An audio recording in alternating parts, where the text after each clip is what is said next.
Yang terhormat kepada Ibu Guru STN 031 Tarebangun, yang mana pada siang ini saya mengumpulkan Bapak dan Ibu Guru untuk mengadakan observasi kepala sekolah tentang memandu perencanaan pembelajaran di SD kita, SD 031 Tarebangun. Mudah-mudahan nanti apa yang saya paparkan dapat meningkatkan mutu dan pendidikan di sekolah kita. Baik Bapak dan Ibu, pada siang ini kenapa kita selalu memberikan suatu kegiatan itu ada sedikit pencerahan di sekolah, minimal agak 15 menit. Yang pertama-tama adalah untuk meningkatkan kreativitas kita, kreativitas anak melalui observasi. Terkadang saya selalu berkeliling tetapi tidak memasuki kelas. Terkadang ada tiba-tiba saya ke dalam kelas, melihat situasi kelas. Itu adalah gunanya untuk melihat bagaimana kondusif tidak kondusifnya kegiatan belajar mengajar. Memang terkadang pola kami sebagai kepala sekolah berbeda-beda untuk melakukan penelitian atau observasi.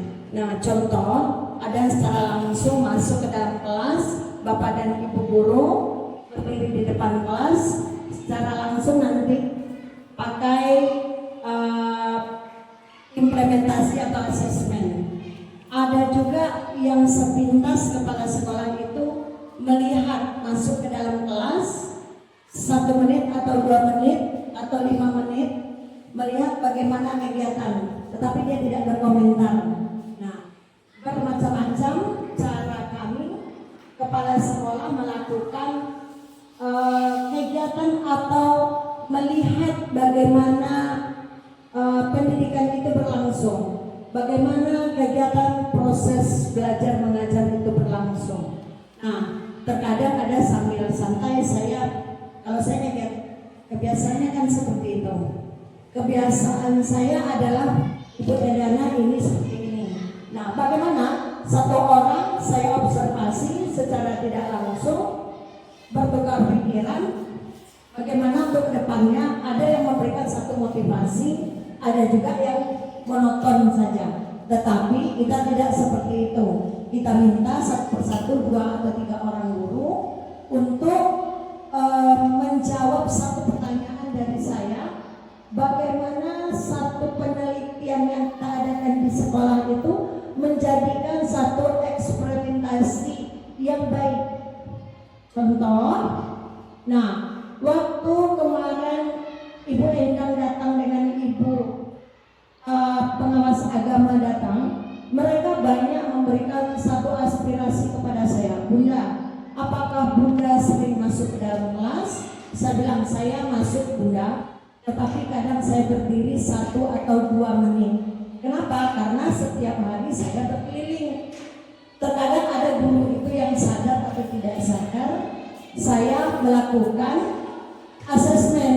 Nah, kita ini kan sudah lama mengajar, sudah lama dinas. Tentu pola seperti itu kan bermacam-macam trik. Betul tidak? Nah, terkadang kenapa kami tidak melakukan secara langsung? Karena saya yakin dan percaya Bapak dan Ibu kan sudah lama mengajar. Tetapi wajib juga kita sekali-kali memakai, sekali 6 bulan atau 2 kali dalam 6 bulan, memakai 1 lembar kertas yang diberikan oleh pengawas kita. Karena setiap tahun asesmen itu berubah-ubah. Betul kan Bu Elena? Waktu penjara kemarin seperti ini, sekarang waktu kurikulum merdeka seperti ini. Nah, ada sama Ibu itu ada catatannya. Ini mohon maaf. Misalnya Ibu Mas Tulen datangnya jam 12.30. Ibu Yunismar datangnya jam 2:30. Nah, beliau datang ketika masuk kelas. Nah, seharusnya kita 5 menit menjelang pergantian kelas itu kita sudah datang. Nah, itu menjadi satu acuan juga untuk kita menjadikan observasi-observasi yang kita adakan setiap hari. Kenapa? Supaya jangan terjadi kesalahpahaman. Kenapa, Bu? Ini sangat signifikan. Ya, supaya jangan terjadi kesalahpahaman antara guru sesama guru. Nah, ada kebiasaan kita. Contoh, Bu, kemarin saya kan tidak masuk sekolah, saya sakit, tetapi hari ini saya masuk, kami berganti mata pelajaran dengan ibu ini. Boleh, tapi ketika kepala sekolah untuk melakukan satu observasi, ya boleh ketika ibu itu menggantikan jam pelajarannya, yang masuk ini tidak diobservasi, tentu jamnya kan sudah ada. Itu namanya keselarasan pengertian atau sosial kita di dalam sekolah. Nah, seperti itu. Jadi Bapak dan Ibu, banyak terjadi terkadang kesenjangan, ya. Kesenjangan kita di sekolah karena miscommunication. Betul nggak? Banyak terjadi miskomunikasi. Yang pertama, ada kemarin kita itu sering gagal fokus karena terlalu banyak IT yang kita pegang. Kita terlalu sering dengan medsos sehingga lupa kita dengan satu perencanaan apa yang akan kita tuju di dalam kelas. Makanya anak-anak itu sering mengadu di rumah, ibu saya pegang handphone main TikTok, Bu. Padahal tujuan kita ada seperti itu. Terkadang saya pun misalnya kalau ini tadi Bu Mas Bulen, kalau misalnya atletik itu terbagi berapa ya? Bunda kan nggak tahu, nggak ingat lupa pada pembelajaran itu. Nah, bagaimana? Otomatis secara spontan saya buka YouTube dong, buka Google dong, boleh seperti itu, tidak jadi masalah, ya. Tapi tidak mengganggu proses pembelajaran kita setiap hari dan apa yang akan kita berikan materi. Dalam satu perencanaan pembelajaran ada peta kita untuk menuju atau memastikan siswa kita mendapat satu pengalaman belajar. Benar nggak Bapak Ibu? Nah, kata Ibu tadi, apa tujuannya kita masuk ke dalam kelas? Ada tujuan kan untuk menambah pendidikan kepada siswa kita. Kemudian otak kita pun mencerna. Kalau ilmu sudah kita berikan, nanti timbul lagi ilmu yang akan kita berikan. Betul tidak Pak? Nah, kemudian kita memastikan siswa itu mendapatkan satu pengalaman yang bermakna dan mencapai tujuan. Nah, akan ada perubahan pada setiap diri siswa setelah kita melakukan satu materi yang kita berikan. Perencanaan yang baik itu seperti apa? Yang bisa melakukan satu, fokus kepada apa yang kita capai. Kemudian kita harus dalam menangani anak memakai strategi. Betul nggak?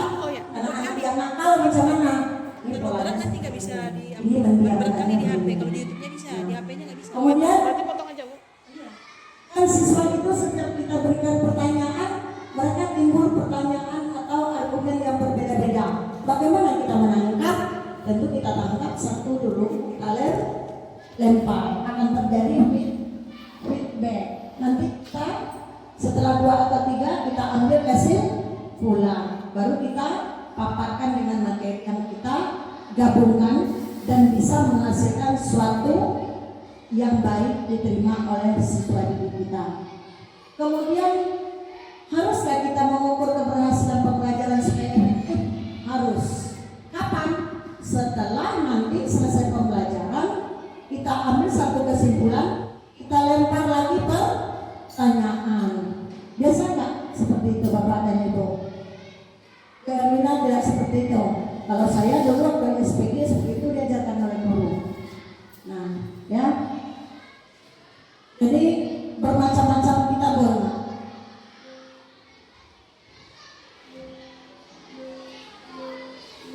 Mbak Mulia.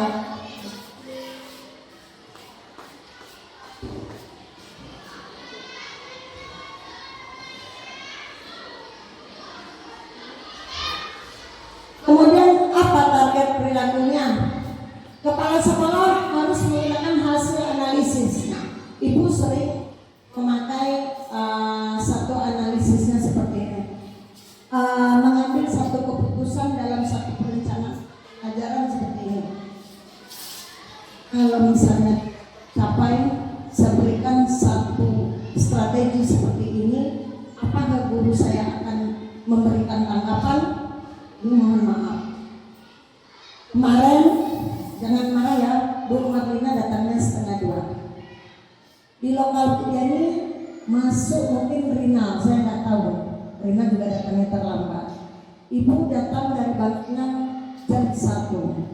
Nah, itu bagaimana kita harus menyikapi, bagaimana kita harus menghandle, bagaimana kita menyikapi suatu strategi itu, mengambil keputusan supaya bisa menjadi satu keputusan yang baik dan menjadi pembelajaran yang baik. Nah, itu adalah implementasi satu keputusan keputusan yang simple, yang cepat tanggap, ringkas. Jadi ini tidak merugikan, tapi anak bisa dikondisikan. Nah, bagaimana caranya? Saya kumpulkan anak tadi, saya masukkan ke dalam ruangan saya. Nah, strateginya di mana?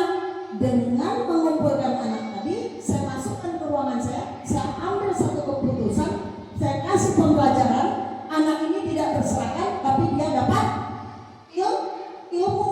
Mana ilmunya? Kesikapan seorang pemimpin dalam mengambil waktu yang sedikit. Ini tidak rugi, gurunya tidak rugi, anaknya tidak rugi, waktu tidak terbuang. Tetapi terkadang kita lupa, Bapak dan Ibu, keputusan yang Ibu buat seperti itu membuat kita marah. Jangan marah.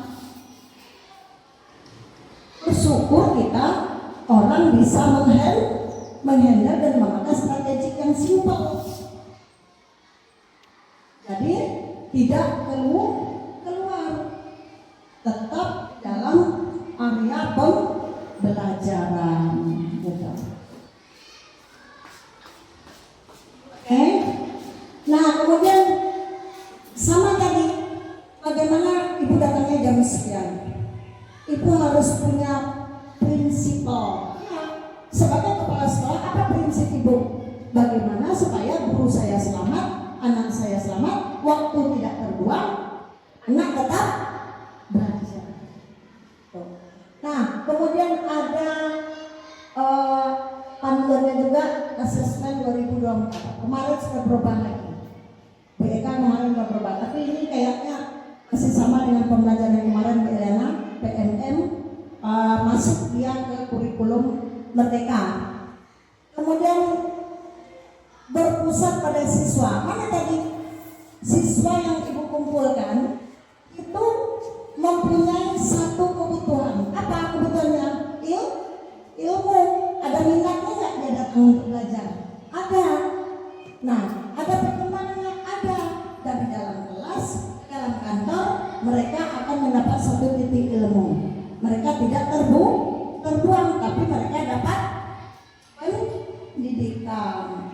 Nah, kemudian fleksibel dan adaptif dapat disesuaikan berdasarkan respon dari kemajuan siswa. Ya. Nah, bagaimana ketika mereka bisa kita kumpulkan, bisa menyesuaikan keadaan, kemudian ada respon kumpul, kemudian mereka mendapat satu kebersamaan. Mereka bisa bertukar pikiran. Contoh, misalnya kamu buat 3 kali 4 sampai 3 kali 10. Yang ini buat 2 kali 3 sampai 2 kali 10. Ada pertanyaan, bertukar. Ada nggak responnya? Ada. Mereka mau bertukar pikiran. Kemudian ada yang menentang? Ada. Oh ya, saya ini kayak mana ya? Bisa nggak ya?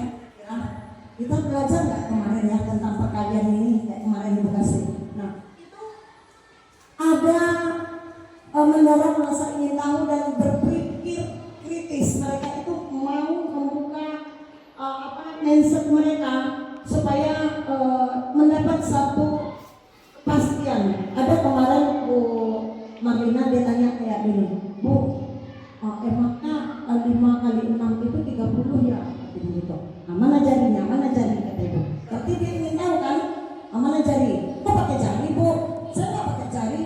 Sekarang gini, ambil pensil kamu, tulis 1 coret sampai 5. Nah, kemudian bikin lagi kata ibu sampai 30. Nah itu dalam satu ikat ini kan kita anggap ini lidi kata ibu. Nah rupanya mengerti dia bapak dan ibu, mengerti dia. Jadi dia tahu selama ini katanya dia cuma dikasih ini tapi nggak ada ikat kayak gini. Aku bilang dulu zaman dulu seperti itu, zaman kamu seperti ini. Akhirnya ibu bilang di rumah kamu bisa membuat seperti ini, bisa kamu cari di seperti ini, kemudian kamu hitung. Jadi perkalian itu bisa semuanya dibuat seperti ini, Bu. Bisa. Gak ada yang gak bisa. Ambil dari kamu 5 kayak ini bisa juga. Kalau 5 kali 5 berapa? 20. Mana? Jarinya di atas 10, di bawah 10. Yang gabungkan. Berapa? Itu semua 20. Berarti 5 kali 4 20. 4 kali 5 sama enggak? Enggak dia. Sama lah. 4 kali kita menyebut 5. Nah, kemudian kita mengacu pada capaian pembelajaran. Capaian pembelajaran adalah target utama yang harus dicapai siswa di akhir fase. Nah, setelah itu mereka tahu, ibu tanya, siapa yang nggak tahu? Anak-anak 50%. Kalau yang nggak tahu boleh belajar lagi. Tapi hari ini karena gurunya ada datang, ibu bolehkan kamu kembali, tapi tetap kamu belajar seperti yang ibu kasih tahu tadi. Nah, jadi kita tetap mengambil satu kesimpulan, tapi membuat satu pertanyaan. Boleh kita golkan, tetapi boleh membuat satu pertanyaan dan menimbulkan satu insting yang lebih berkembang lagi dan dapat mencapai satu titik temu yang mereka inginkan. Kemudian kontekstual berkaitan dengan lingkungan sekitar dan kehidupan nyata siswa. Kita bisa memberikan bagaimana di kehidupan mereka di luar.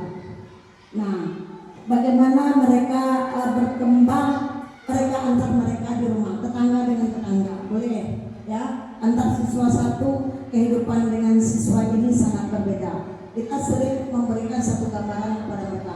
Ini contoh aja yang konkret, sekaya dengan finish miskin. Nah, ada yang hidupnya standar, ada yang hidup di bawah, ada yang hidup di atas. Tapi kita tidak boleh menyamakan kehidupan kita dengan orang lain. Nah, jadi esensialnya fokus pada konsep-konsep kunci dan kompetensi penting. Nah, kita harus fokus kepada apa yang menjadi target atau konsep kita dalam pengetahuan kita yang bermakna atau yang lebih penting. Berkelanjutan, adanya berkesinambungan antara tujuan pembelajaran dan fase perkembangan.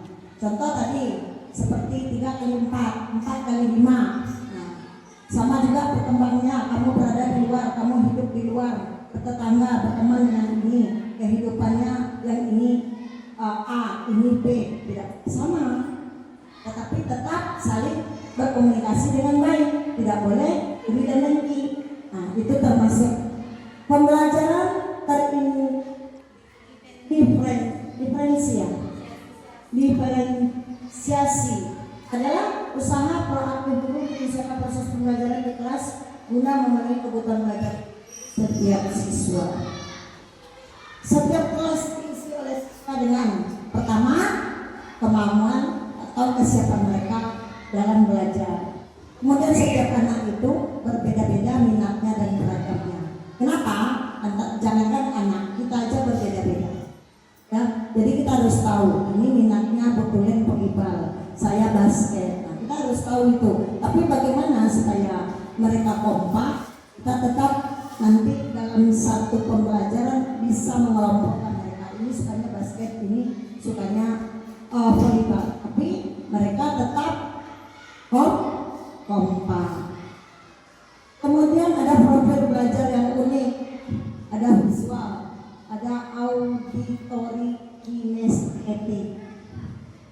Lanjut.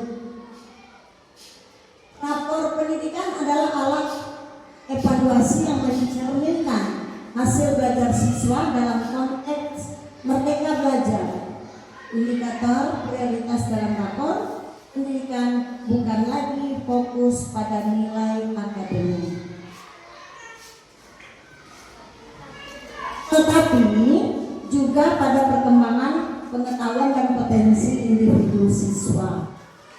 Dari rapor pendidikan, setiap satuan pendidikan diarahkan untuk memulai merumuskan program dan membuat perencanaan kegiatan dengan melihat potret rapor pendidikannya masing-masing, sehingga perencanaan pengembangan satuan pendidikan harus berbasis data, yaitu berdasarkan pada rapor pendidikan. Rapor pendidikan kita itu sama dengan rapor mutu pendidikan, Bu. Ya, jadi kalau kita salah-salah mengisi ya merah dia. Ada juga hijau, ada juga kuning. Kan itu ya bedanya. Kata dari rapor tahun 2024, kegiatan pembiasaan karakter UPD SD Negeri 031 mengalami peningkatan dari indikator lainnya. Kenapa? Mungkin ada satu kejujuran pada diri kita atau peningkatan pada diri kita untuk merubah suatu sistem. Karena kemarin itu ada kuning, ada merah, ada hijau. Mungkin kita kemarin belum tahu, tapi kedepannya kita tahu apa yang akan kita buat. Nah, makanya saya bilang kalau mengisi satu kuesioner itu jangan menjelekkan satu dengan yang lain. Contoh, ini Bu kepala sekolahnya seperti ini, nggak pernah observasi ke dalam kelas. Ini Bu ini begini, marah-marah terus, gini. Nah, mungkin kan salahnya kita. Mungkin bisa juga salahnya pada ibu. Nah, tapi bagaimana satu pencapaian mutu pendidikan rapor kita baik? Nah, itu saling menghilangkan ego kita yang baik-baik aja. Nah, contoh, ini dan bos habis dari dia bos aja. Disuruh pegang kayak bunda, dia kalau dapat gini yang sekitar benda, kayak gitu. Nah, kita memang harus fokus satu tujuan apa yang nggak ada. Itu yang nggak ada itulah yang kami usahakan. Kalau nggak tercapai, yang berikutnya kita capai. Dari seluruh capaian tahun ini, kegiatan pembangunan karakter pelajar Pancasila naik 3,79. Meski demikian, kualitas pembelajaran adalah indikator yang masih perlu ditingkatkan. Salah satu penyebabnya adalah dari metode pembelajaran. Nah, mana metode pembelajaran, Bu? Cara-cara trik kita di dalam kelas. Antara Bu Eliana beda loh, Bu Dewi. Antara Bu Marina beda loh sama Bu Enda. Antara Bunda Yunisma beda loh sama Pak Ibu. Tapi bagaimana trik-triknya? Metode apa yang akan kita pakai? Nah, itulah adanya dalam capaian pendidikan. Itu mah sebenarnya kita membuat program, membuat silabus, membuat RTP. Nah, contoh upaya untuk menangnya adalah praktik pembelajaran interaktif yang sesuai dengan tujuan pembelajaran dan karakteristik siswa sehingga dapat mendukung peningkatan kualitas pembelajaran. Berdasarkan hasil capaian rapor pendidikan nomor berapa nih? Nomor 1 ya, A1. Indikator kemampuan literasi. Ibu baca sedikit aja ya. Persentase peserta didik berdasarkan kemampuan memahami, menggunakan, merefleksi dan mengevaluasi beragam jenis teks informasi dan teks diksi. Label capaiannya sedang. Ini ya, kalau di dalam mutu rapor pendidikan ini kuning ya. Yang diperbaiki itu yang merah ya, Bu. Merah dengan hijau. Kuning ya. Yang kalau udah hijau udah oke ya. Kalau kuning masih kita perbaiki lagi. Kemudian nilai capaiannya berapa? 70%. Definisi capaiannya antara 40% dengan 70%. Peserta didik telah mencapai kompetensi minimum untuk literasi membaca, namun perlu upaya mendorong lebih banyak peserta didik dalam mencapai kompetensi minimum. Perubahan nilai capaian dari tahun lalu katanya tidak berubah. Nah, ini kita kita harus pandai meningkatkan trik-trik tersebut, bagaimana metodenya, bagaimana supaya berubah, itu tergantung kepada kita. Boleh kok kalau ingin tahu tentang mutu rapor pendidikan itu tanya sama Pak Ari, minta mana yang akan mesti kita ubah bersama-sama. Nanti akan kita adakan untuk Kombel berikutnya, ya, untuk tahun ajaran baru kita adakan Kombel, mudah-mudahan supaya berubah kita sama-sama nanti. Kemudian peringkat kita ke kabupaten atau kota, kita termasuk masih peringkat menengah 60%, agak di bawah kita. Kemudian sumber data asesmen nasional dari mana? Itulah dari yang berdiri ke atas, penilaian kita semua, penilaian dari zona kita isi, kemudian dari yang kita kirim ke BK, kemudian PMM yang kita isi. Karena kita nggak tahu, seharusnya kita bersama-sama untuk mencari tahu dan supaya perubahan tersebut bisa kita jadikan menjadi Indonesia 100%. Nah, tapi jangan yang 100% DPRK, paling 80 ya, 80 tidak hebat. Nah, kemudian aduannya kemampuan numerasi, persentase peserta didik berdasarkan kemampuan dalam berpikir menggunakan konsep, prosedur, fakta dan alat matematik untuk menyelesaikan masalah sehari pada berbagai jenis konteks yang relevan. Capaiannya tahun 2004 46,67%. Peserta didik sudah mencapai kompetensi minimum. Nilai capaiannya 46,67%. Di bawah 30. Definisi capaiannya 40%, 70% peserta didik telah mencapai kompetensi minimum untuk generasi. Namun perlu upaya kita dorong lagi lebih banyak peserta didik telah mencapai kompetensi minimum. Perubahan nilai capaian dari tahun lalu naik kita 3,34%. Nilai capaiannya 43,33%. Peringkat kita menengah ke bawah, kemudian peringkat menengah ke bawah lagi 61,80%. Nah, itu asesmen nasional 2023. K3, karakter nilai merata karakter peserta didik berdasarkan nilai akhlak pada manusia, akhlak pada alam, akhlak bernegara, gotong royong, kreativitas, nalar, kritis, kebinekaan global, dan kemandirian pada seluruh karakter. Baik, nilai capaiannya 55,98. Peserta didik terbiasa menerapkan nilai-nilai karakter belajar Pancasila, berakhlak mulia, bergotong royong, mandiri, kreatif, dan kritis, serta kebinekaan global dan dalam kehidupan sehari-hari.